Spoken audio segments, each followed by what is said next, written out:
Concorde, first supersonic passenger aircraft in the world to return in 2026.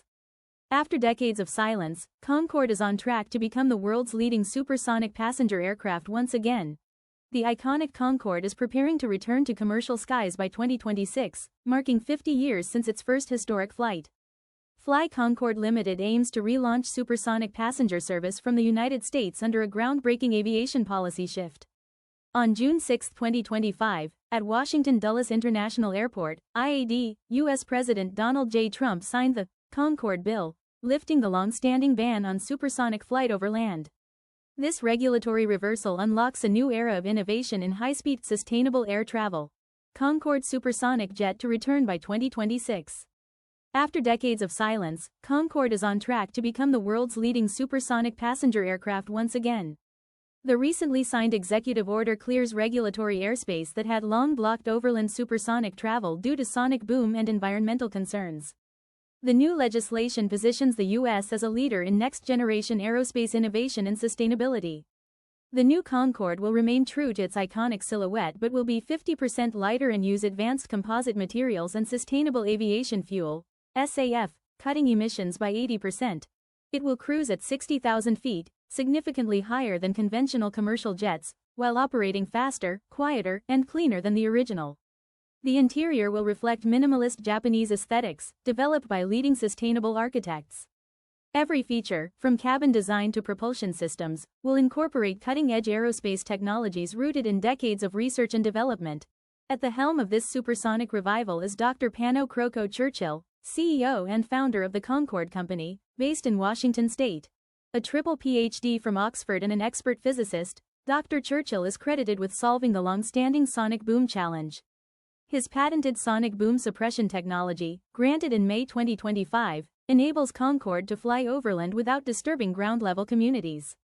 Dr. Churchill is a direct descendant of Sir Winston Churchill, whose original Concorde initiative was launched as a post-World War II peace project. Now, his legacy continues through the rebirth of this aviation legend, targeted for launch on its 50th anniversary. Patricia Bader Johnston, Vice President and Chief Development Officer at Fly-Concorde Limited, emphasizes the aircraft's broader vision. Concorde is set to become the global benchmark for sonic boom suppression and sustainability. Financial innovation. Fly-Concorde is also innovating on the financial front. It has introduced Concorde Coin, CSSC, a stablecoin backed by Concorde's aviation assets and operations. History of the supersonic era. The Concorde, a joint marvel by British Airways, BA, and Air France, AF, revolutionized high-speed air travel with its supersonic performance. Operating primarily between London Heathrow, LHR, Paris Charles de Gaulle, CDG, and New York John F. Kennedy Airport, JFK, Concorde represented the peak of technological ambition in commercial aviation. The aircraft's inaugural transatlantic flight occurred on September 26, 1973, marking a new era of rapid travel. Despite initial global fascination, the Concorde's commercial future was constrained by high operational costs, limited routes, and its eventual involvement in a fatal accident in 2000. Birth of a supersonic dream. Concorde's development began with the 1962 treaty between France and the UK, aiming to share the cost and innovation challenges of producing a supersonic transport, SST. British Aerospace and Aerospatiale collaborated on the aircraft's frame, while Rolls-Royce and Snecma developed its powerful Olympus 593 engines.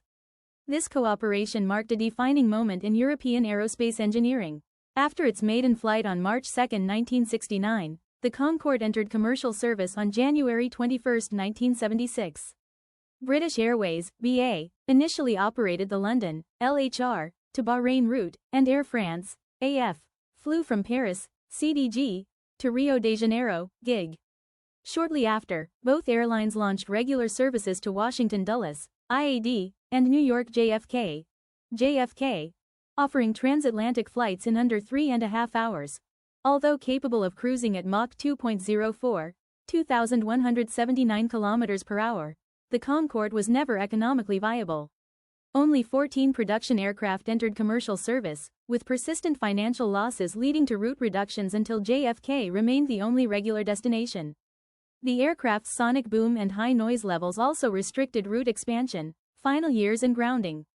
On July 25, 2000, Air France Flight 4590, AF 4590, a Concorde departing from Paris Charles de Gaulle Airport, CDG, to New York JFK, crashed shortly after takeoff. A burst tire punctured a fuel tank, igniting a fire that led to engine failure.